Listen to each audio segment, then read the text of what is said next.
नमस्कार, हरियाणा न्यूज के 100% चुनावी शो चुनाव की बात में आपका स्वागत है। मैं हूं आपके साथ हितेंद्र। प्रदेश में विधानसभा चुनाव को लेकर के हर दिन सियासी उठापटक चल रही है। सियासी दंगल में हर दिन नए नए मुद्दों की एंट्री भी हो रही है और इन मुद्दों पर वार पलटवार भी जारी है। दल बदल और तालमेल यानी कि सियासी गठजोड़ को लेकर के भी तमाम दल गुणा भाग में लगे हुए हैं। कुल मिलाकर के चुनाव जीतने और सत्ता पर काबिज होने के लिए काफी दिलचस्प सियासी दौड़ इन दिनों प्रदेश में चल रही है और इस रेस में कौन चल रहा है आगे, ये जानने के लिए देखते रहिए हमारा खास कार्यक्रम चुनाव की बात।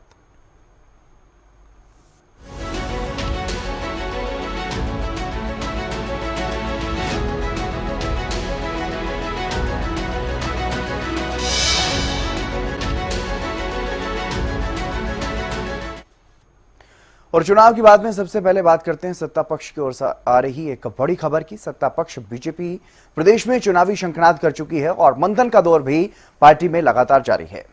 एक बार फिर से दिल्ली में हरियाणा बीजेपी की अहम बैठक हो रही है जो केंद्रीय गृह मंत्री अमित शाह के आवास पर हो रही है और इस बैठक में हरियाणा विधानसभा चुनाव पर गहन मंथन चल रहा है, रणनीति बनाई जा रही है। सीएम नायब सैनी, प्रदेश अध्यक्ष मोहनलाल बड़ोली, चुनाव प्रभारी धर्मेंद्र प्रधान, चुनाव सह प्रभारी विप्लव देव, केंद्रीय मंत्री मनोहर लाल, प्रदेश प्रभारी सतीश पूनिया इस बैठक में मौजूद हैं। ये बड़ी और अहम खबर आपको बता रहे हैं चुनाव की बात में, क्योंकि लगातार भारतीय जनता पार्टी जो है वो एक्शन मोड में है और क्योंकि 10 साल सत्ता में रह चुकी है पार्टी, तो ऐसे में एंटी इनकम्बेंसी है और भी तमाम जो मुद्दे जिनको लेकर के विपक्ष लगातार हमलावर है सरकार पर, उसी हिसाब से सरकार की तरफ से सीएम नायब सिंह सैनी लगातार बड़े फैसले भी ले रहे हैं और उन फैसलों को भी इस तरह से माना जा रहा है कि चुनाव के मद्देनजर इस तरह के बड़े फैसले सीएम नायब सैनी ले रहे हैं। लेकिन हर तरह से चाहे किसी वर्ग के लिए कोई बड़ी घोषणा करनी हो, जिस तरह से अभी किसानों के लिए बड़ी घोषणाएं की गई, अग्निवीरों के लिए बड़ी घोषणाएं की गई, ओबीसी वर्ग को साधने के लिए घोषणाएं की गई और उन पर काम भी लगातार किया जा रहा है। यानी कि जो घोषणाएं की जा रही हैं उनका इंप्लीमेंटेशन भी लगातार देखने को मिल रहा है। अपराजिता श्री हमारी संवाददाता दिल्ली से हमारे साथ जुड़ गई हैं अधिक जानकारी के साथ, ताजा अपडेट के साथ। अपराजिता, फिलहाल क्या कुछ ताजा जानकारी इस बैठक को लेकर के? केंद्रीय गृह मंत्री अमित शाह के आवास पर एक high level meeting Haryana BJP की।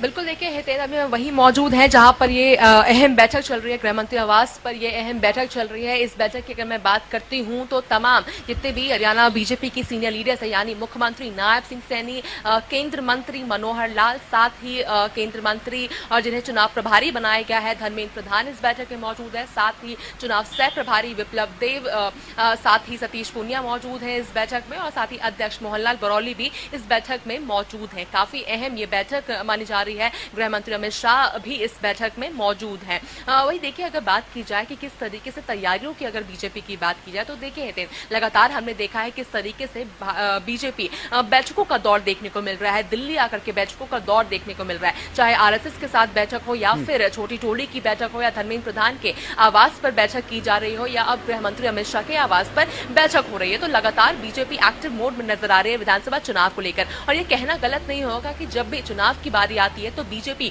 अलग से ही तैयारियां करना शुरू कर देती है। तो काफी एक दो कदम आगे ही देखने को बीजेपी की तैयारियां देखने को मिलती है। ठीक उसी तरह यहां पर देखने को मिल रहा है किस तरीके से लगातार बैठकों का दौर देखने को मिल रहा है। वहीं अगर बात की जाए कि किन मुद्दों पर यहां पर डिस्कशंस किए जाएंगे तो देखिए कई मुद्दे हैं। एक मुद्दा हो जाता है कि किस तरीके से अगर लोकसभा चुनाव के रिजल्ट्स की हम बात करते हैं तो किस तरीके से 5 सीटों पर बीजेपी सिमट गई थी, तो किस तरीके से उन चीजों को तोड़ा जाए। जो नाराजगी है लोगों के अंदर, जो वो जिन कारणों की वजह से 5 सीटों पर जो बीजेपी समझ गई है तो क्या कारण रहे थे और जो 5 सीटें आ गई है उसके क्या कारण है कि क्या स्ट्रॉन्ग पॉइंट है बीजेपी के, उन चीजों को भी आंकना है, उन चीजों को भी देखना है, स्टडी करना है। साथ ही जो 5 सीटें हारी है बीजेपी, क्या कारण थे उनसे, उन सब चीजों को भी देखा जाएगा। साथ ही सूत्रों की माने तो यह भी कहा जा रहा है कि बीजेपी जो बैठकों का दौर देखने को मिल रहा है इसमें डिस्कशंस की अगर हम बात करते हैं तो यह भी कहा जा रहा है सूत्रों की माने कि इसमें सर्वे किया जाएगा, यानी कई नई चेहरे भी इस बार देखने को मिल सकते हैं। यानी केवल उन्हें ही टिकट दी जाएगी जिनका रिपोर्ट कार्ड सही होगा, यानी सर्वे किया जाएगा।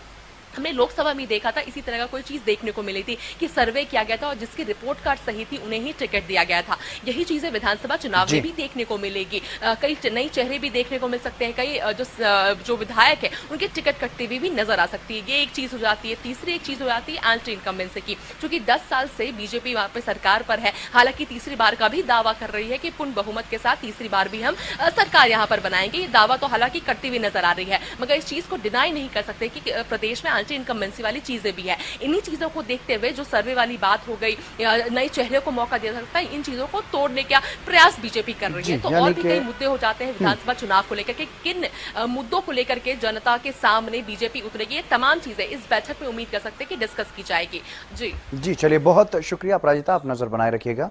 तमाम जानकारी देने के लिए बहुत शुक्रिया आपका। बहरहाल तो लगातार जिस तरीके से बैठकें चल रही हैं और बैठकों में यही माना जा रहा है कि चुनाव पर रणनीतिक मंथन जो है वो भारतीय जनता पार्टी की तरफ से किया जा रहा है। चुनाव की बात में बात किसानों के मुद्दे पर करते हैं और इन दिनों सियासी बाजार में किसानों के मुद्दे पर सियासत तेज है। हरियाणा की नायब सैनी सरकार ने किसानों के हित में बड़े फैसले लिए हैं। कई बड़ी घोषणाएं की गई हैं, जिसमें आबियाने का कर्जा माफ और 24 फसलों को एमएसपी पर खरीदने की बड़ी घोषणाएं हैं। लेकिन जैसे ही सीएम ने ये घोषणाएं की तो प्रदेश के सियासी पारे में अचानक से उछाल आ गया और किसानों के मुद्दे पर बयानबाजी तेज हो गई। जहां कुछ किसानों ने सरकार का धन्यवाद किया तो वहीं विपक्ष ने इन घोषणाओं पर सवाल खड़े कर दिए और एमएसपी की लीगल गारंटी की मांग का मुद्दा एक बार फिर से तेज हो गया है। एक रिपोर्ट आप देखिए।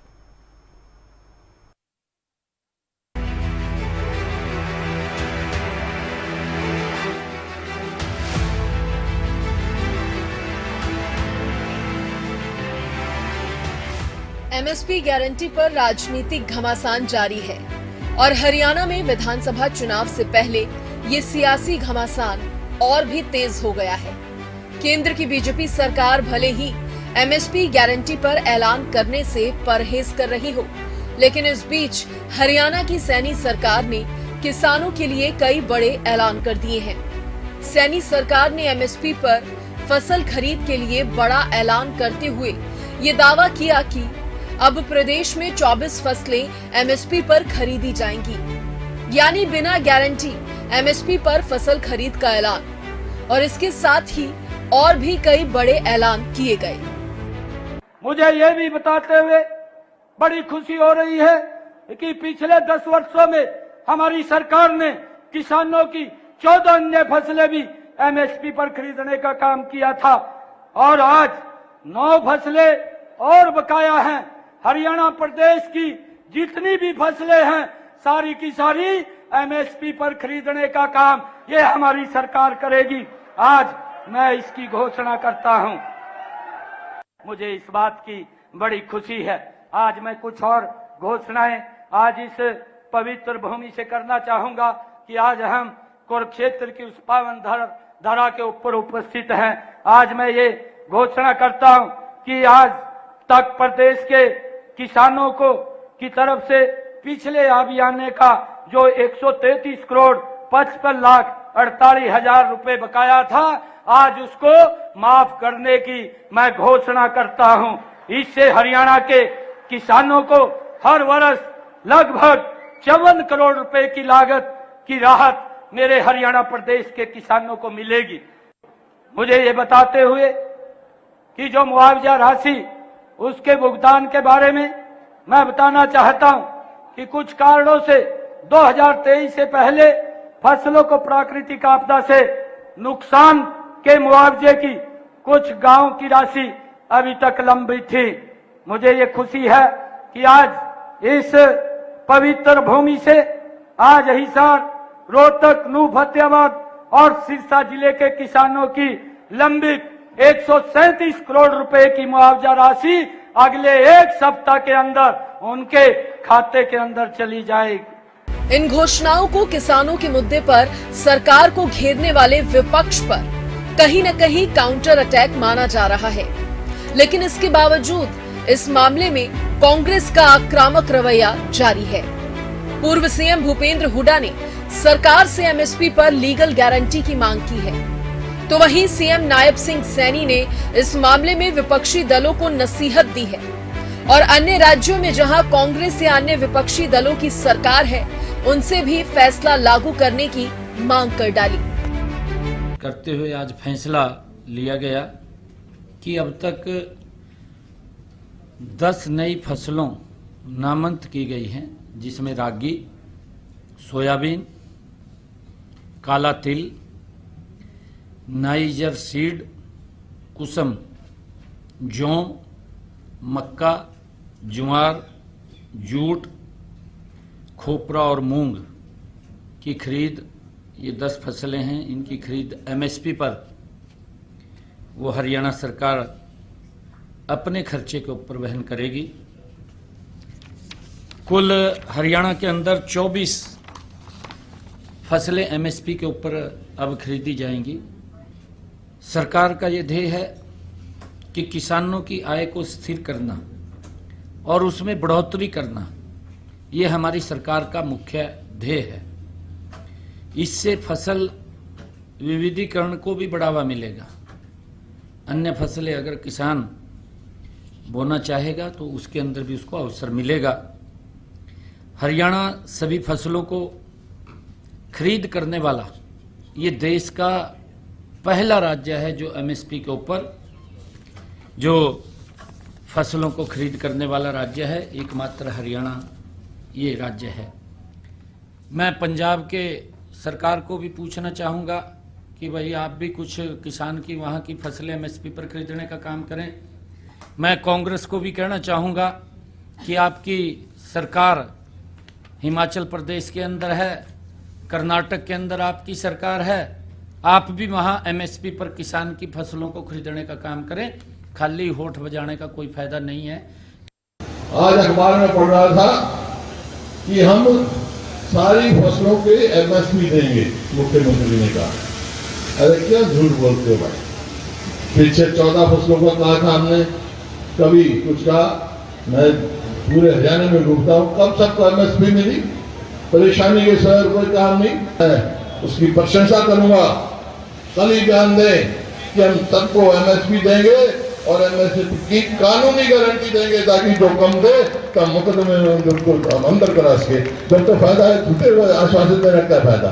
कांग्रेस ने फैसला कर रखा है, कांग्रेस की जितनी केंद्र में सरकार आएगी, लीगल गारंटी, कानूनी गारंटी दी जाएगी किसान को। ये किसान की सदा विरोधी रही है। इस मामले में गुड़गांव लोकसभा क्षेत्र से कांग्रेस उम्मीदवार रहे राज बब्बर ने भी सोशल मीडिया पर पोस्ट कर सवाल खड़े किए। राज बब्बर ने सवाल उठाते हुए कहा कि फसलों की एमएसपी का मुद्दा मुख्यमंत्री जी को बहुत जल्द याद आ गया। 10 साल कहां थी राज्य सरकार, और ये रजवाड़ों जैसी घोषणा नहीं चलेगी। सीधा एमएसपी की कानूनी गारंटी चाहिए। तो वहीं कैबिनेट मंत्री जेपी दलाल ने इस मुद्दे पर विपक्षी दलों पर निशाना साधा और उन्हें भी अपने राज्यों, यानी जहां कांग्रेस और अन्य दलों की सरकार है, वहां इन फैसलों को लागू करने की नसीहत दी। सरकार ने जो कल फैसला लिया है कि जितनी भी एमएसपी डिक्लेयर करती है भारत सरकार, सारी की सारी फसलें एमएसपी पर हम खरीदेंगे। ये एक हमारी नायब सरकार ने नायाब तोहफा किसानों को दिया है और पूरे देश के किसानों के लिए बहुत बड़ा हितकारी कदम है और पूरे प्रदेशों की सरकारों को इसका अनुकरण करना चाहिए। और जो सरकारें, खास करके कांग्रेस की सरकार, आम आदमी पार्टी की सरकार, जो किसानों के आंदोलन के वक्त उनके साथ खड़ी थी, उनको भी इसी फैसले का अनुकरण करना चाहिए। उनको भी घोषणा करनी चाहिए कि वो अपने प्रदेश के अंदर पूरी की पूरी फसलें एमएसपी पर खरीदेंगे। सर, अगर की जो सबसे बड़ी समस्या है, मांग है एमएसपी पर फसल खरीदने की, उसका समाधान सारी सरकारें अगर इसकी घोषणा कर दें। बहुत सारे किसान ने ऐसे फैसले लिए हैं। हमने पिछले 10 साल से कोई बिजली का रेट नहीं बढ़ाया। हमने माइक्रो इरिगेशन की योजनाओं पर 85% सब्सिडी दी है। पॉली हाउस, नेट हाउस पर सब्सिडी दी है। मंडियों का विस्तारीकरण किया है और नहरी पानी का समान बंटवारा किया है।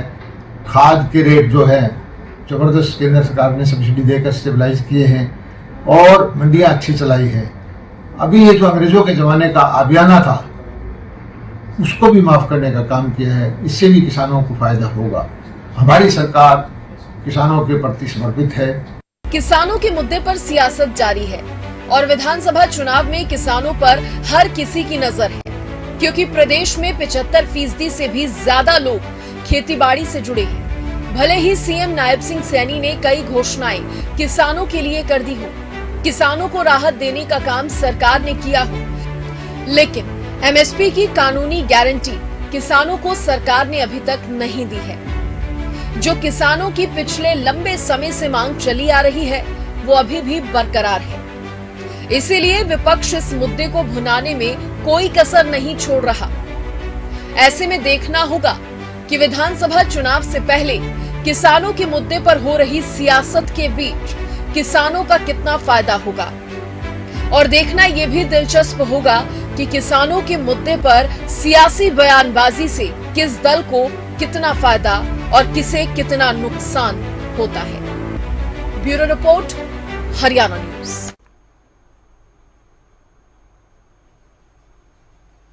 और इस मुद्दे पर हरियाणा के कृषि मंत्री गौरपाल गुर्जर का बयान भी सामने आया। उन्होंने 24 फसलों की एमएसपी पर खरीद के फैसले पर यह कहा कि बीजेपी ने किसानों के हित में काम किया है।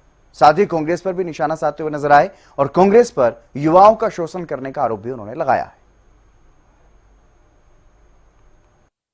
पहले तो मैं माननीय मुख्यमंत्री जी का इसके लिए धन्यवाद करता हूं, और मैं समझता हूं कि बहुत लंबे टाइम से इस प्रकार की एक मांग थी और कुछ कल्पना भी थी कि ऐसा भी टाइम आ जाए कहीं इस तरह फसलें भी खरीदी जा सकती हैं, और उसको साकार करने का काम माननीय मुख्यमंत्री जी ने किया।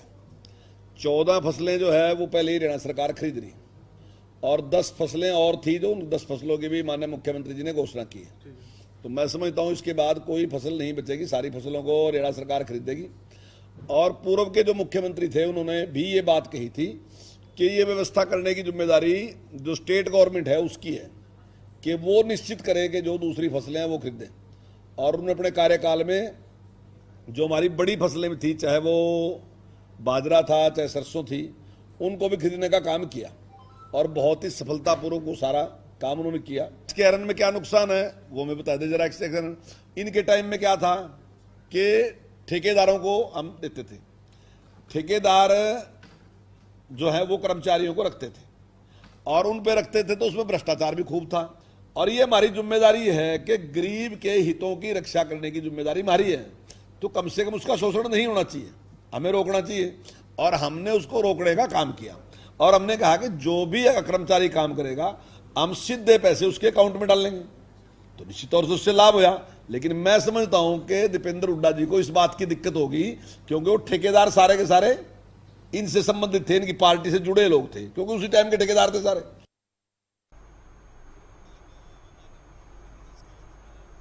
चुनाव की बाद में बात करते हैं इनेलो नेता अभय चौटाला की, जो इन दिनों चुनावी कार्यक्रमों में जुटे हुए हैं। तो वहीं नेता प्रतिपक्ष भूपेंद्र हुड्डा पर लगातार पूरी तरह से हमलावर नजर आ रहे हैं। एक बार फिर से अभय चौटाला ने हुड्डा को निशाने पर लिया, तो वहीं किसानों के लिए जो फैसला सरकार ने लिया है उस पर भी हमला बोलते हुए नजर आए, और किसानों को बहकाने का सरकार पर उन्होंने आरोप लगाया। आबियाना खत्म किया, कर्जा माफ नहीं किया। ये आबियाना चौधरी ओम प्रकाश चौटाला ने 2000 में जब गवर्नमेंट बनी थी उस वक्त का फैसला है, हमने माफ किया था। ये तो झूठ बोल करके वाह लूटना चाहते हैं। कह रहे हैं कि हमारी सरकार बनेगी हरियाणा में और बीजेपी से इसका पूरा। मुझे लगता है बीजेपी वाले जल्दी हिसाब करेंगे इनका। कौन है? भूपेंद्र हुड्डा कह रहे हैं कि सरकार बनेगी हरियाणा में हमारी।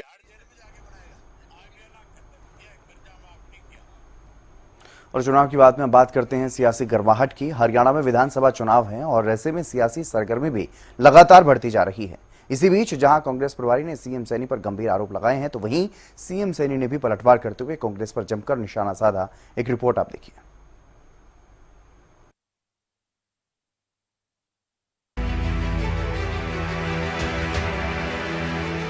हरियाणा में विधानसभा चुनाव को लेकर लगातार सियासी गर्माहट बढ़ती जा रही है, और इसी सियासी गर्माहट में प्रदेश की सियासत के दो मुख्य दल सत्ता पक्ष बीजेपी और मुख्य विपक्षी दल कांग्रेस के नेताओं में वार पलटवार भी जारी है। वार पलटवार और हिसाब मांगने के बाद अब एक दूसरे पर गंभीर आरोप लगाए जाने का सिलसिला भी शुरू हो चुका है। हरियाणा में कांग्रेस काफी आक्रामक मोड में नजर आ रही है, और इसी बीच कांग्रेस के प्रदेश प्रभारी दीपक बाबरिया ने सीएम नायब सैनी पर कई गंभीर आरोप लगाए। पद का दुरुपयोग करने से लेकर डराने धमकाने और लालच देने तक गंभीर आरोपों की झड़ी लगा दी। तो ये जो है बीजेपी के सामने के मुद्दे को लेके वो लोगों के बीच में जाते हैं, इसमें बीजेपी को क्या आपत्ति होती है? उनके तो कोई लीडर जाते ही नहीं। सिर्फ नायब सिंह सैनी सीएम है तो अपनी पोजीशन का दुरुपयोग करते हुए लोगों को फोन करते हैं, डराते हैं, धमकाते हैं, फटकारते हैं और फिर लालच देते हैं कि हमारे साथ आ जाए। आप मुझको उनका एक लीडर बताए जो यात्रा लेकर निकला है कि अनिल विज जी क्यों नहीं जाते, धनखड़ जी क्यों नहीं जाते, इन लोग आपस में साथ में क्यों नहीं बैठते? इस मामले में सीएम नायब सैनी से जब कांग्रेस प्रभारी के आरोपों को लेकर सवाल पूछा गया तो सीएम सैनी भी भला कहां चुप रहने वाले थे। उन्होंने भी जोरदार पलटवार कांग्रेस पर किया और कांग्रेस को आईना दिखाने का काम किया। सीएम ने कहा कि डराने और भ्रमित करने का काम तो कांग्रेस करती है। साथ ही उन्होंने ये भी दावा किया कि कांग्रेस को लोगों ने नकार दिया। कांग्रेस का एक और कहना है कि लगातार जो बीजेपी की सरकार है वो लोगों को लालच दे रही है, डरा रही है, धमका रही है अपने साथ रखने के लिए। देखिए, लालच तो कांग्रेस के लोगों ने दिया है, डराने का काम भी कांग्रेस के लोग करते हैं और भ्रमित करने का काम भी कांग्रेस के लोग कर रहे हैं, झूठ बोल करके। अभी आपके सामने है संविधान की पवित्र बुक को उठा करके लोगों के बीच में ये कहना कि मोदी जी आएंगे, संविधान को समाप्त कर देंगे, लोगों के अंदर डराने का काम ये कांग्रेस पार्टी कर रही है, भ्रमित करने का काम ये कांग्रेस पार्टी कर रही है, लालच देने का काम भी ये कांग्रेस पार्टी कर रही है। कांग्रेस पार्टी बोल रही है हम गारंटी देते हैं। अरे भाई, 55 साल तक आप देश के सत्ता के ऊपर रहे हैं और हरियाणा के अंदर भी आप लोग सत्ता में रहे हैं। अगर लंबे समय तक सत्ता में रहने के बाद आप गारंटी देते हैं तो आपकी गारंटी के ऊपर कोई विश्वास नहीं करता। आज एक ही गारंटी के ऊपर विश्वास करते हैं, वो नरेंद्र मोदी की गारंटी। ये लालच भी देने का काम कर रहे हैं, ये भ्रमित करने का भी काम कर रहे हैं, ये डराने का भी काम कर रहे हैं, ये कांग्रेस के लोग कर रहे हैं। परंतु जो झूठ बोल करके लोगों को भ्रमित किया जा रहा है इनके द्वारा, अब इनका वो झूठ नहीं बिकेगा। अब उसका डट करके सामना हमारा कार्यकर्ता भी करेगा। आम लोगों को भी जागरूक करते हुए हम लोगों को भी इस बात से अवेयर करने का काम करेंगे कि कांग्रेस का कोई झूठ नहीं चलेगा। ये झूठ बोलते हैं, झूठ की ये बल के ऊपर राजनीति करते हैं। भारतीय जनता पार्टी विकास की राजनीति करती है, कांग्रेस पार्टी भ्रष्टाचार की राजनीति करती है।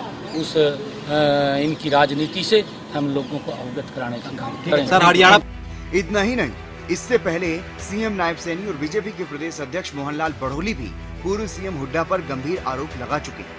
इन दोनों नेताओं के वो तीखे बयान भी आप सुनिए। किस प्रकार से झूठ बोलते हैं। और भाइयों, अब और कुछ नहीं फंसा।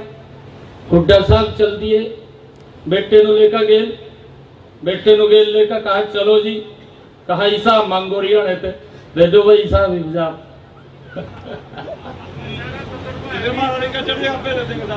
मैं भगवान वाल्मीकि के चरणों में खड़ा हूं और वाल्मीकि समाज में अपने परिवार के बीच में आकर के बोल रहा हूं। मैं एक बात बोल रहा हूं, जो लोग कौन से मुंह से हिसाब मांग रहे हैं, जिनके मुंह खून से धसे हुए हैं, वो लोग हरियाणा के अंदर आकर के हिसाब मांगने का काम कर रहे हैं। भाई, उन लोगों को हिसाब देना है और मैं हिसाब देता हूं, मैं हिसाब देता हूं हम क्या काम किए हैं। अरे आज 10 वर्षों के अंदर प्रदेश और देश एक तस्वीर नरेंद्र मोदी और डबल इंजन की सरकार के अंदर बदली है। जिन लोगों ने इस देश को लूटने का काम किया, 10 साल तक आपने उसका शासन देखा है, किस प्रकार से जातिवाद, भाई भतीजावाद, परिवारवाद, क्षेत्रवाद किस प्रकार से हरियाणा में पनपा। और ये तो कलयुग है, आज चोर भी हिसाब मांगने का काम कर रहे हैं। जिन्होंने सरेआम चोरी करने का काम किया, गरीब के हक को चोरी किया है। और ये आंकड़े बताते हैं कि अगर स्कूल में बच्चे पढ़ते थे तो उसमें भी फर्जी आंकड़ों से, उन फर्जी नामों से कौन उस पैसे को खाता था, वो हिसाब उड़ाने देना चाहिए। अभी तो विधानसभा चुनाव का ऐलान होना बाकी है, क्योंकि अभी से प्रदेश के सभी दल जहां पूरी तरह से चुनावी मोड में नजर आ रही हैं और इस तरह की हाई वोल्टेज बयानबाजी भी प्रदेश में देखने को मिल रही है। जब चुनाव का ऐलान हो जाएगा तो उसके बाद इस तरह के आरोप प्रत्यारोप का सिलसिला और भी तेज होगा और देखना होगा कि प्रदेश की सियासी गर्माहट और कितनी बढ़ती है। Bureau report, Haryana news.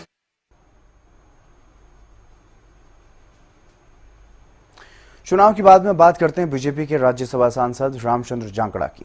इन दिनों सांसद महोदय का एक ऐसा बयान वायरल हो रहा है जो न सिर्फ रामचंद्र जांगड़ा के लिए बल्कि बीजेपी के लिए भी मुश्किलें पैदा कर सकता है। उनके इस बयान को लेकर के लोग सोशल मीडिया पर उन्हें माफी मांगने की नसीहत दे रहे हैं, तो वहीं हरियाणा कांग्रेस ने भी उनके इस बयान को नारी शक्ति का अपमान बताया है और इस मामले में सांसद जांगड़ा की सफाई भी सामने आई है। क्या है पूरा मामला, एक रिपोर्ट में आप देखिए।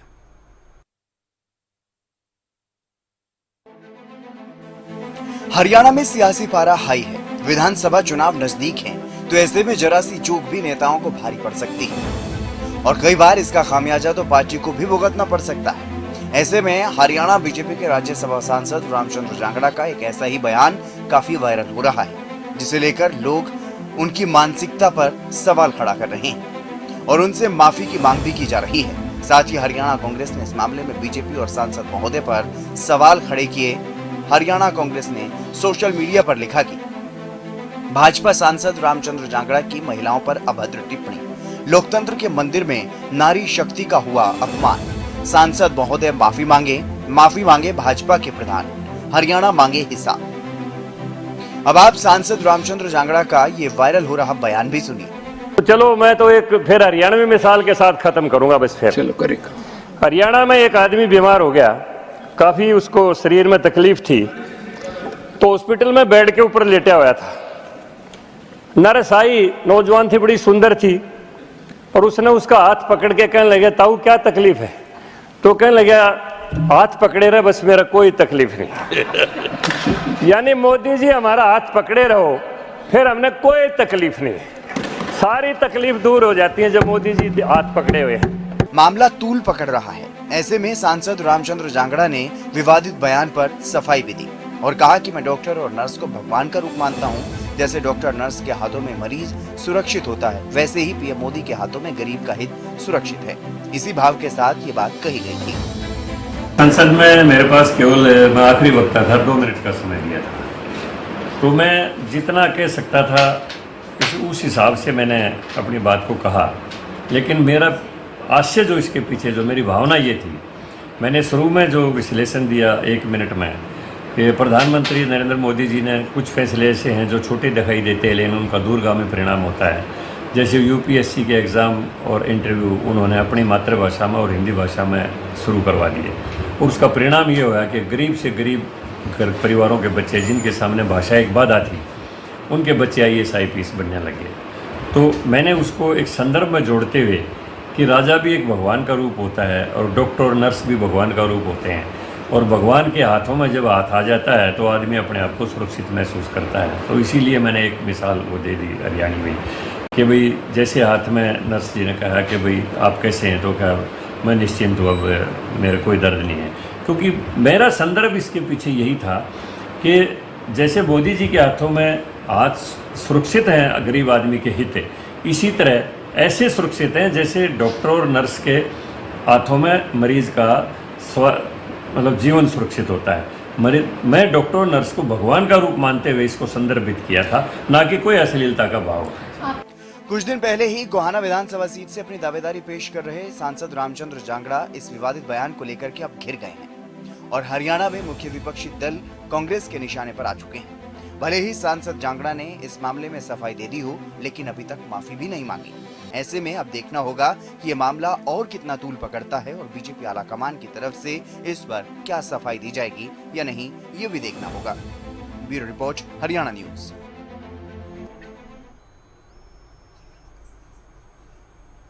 विधानसभा चुनाव के सियासी दंगल में उठापटक जारी है। सभी दल सत्ता की रेस में एक दूसरे को पछाड़ने की जुगत में लगे हुए हैं और आरोप प्रत्यारोप का सिलसिला भी लगातार जारी है। लेकिन फिलहाल चुनाव के बाद के इस खास कार्यक्रम में हमारे साथ बस इतना ही। आप देखते रहिए हरियाणा न्यूज।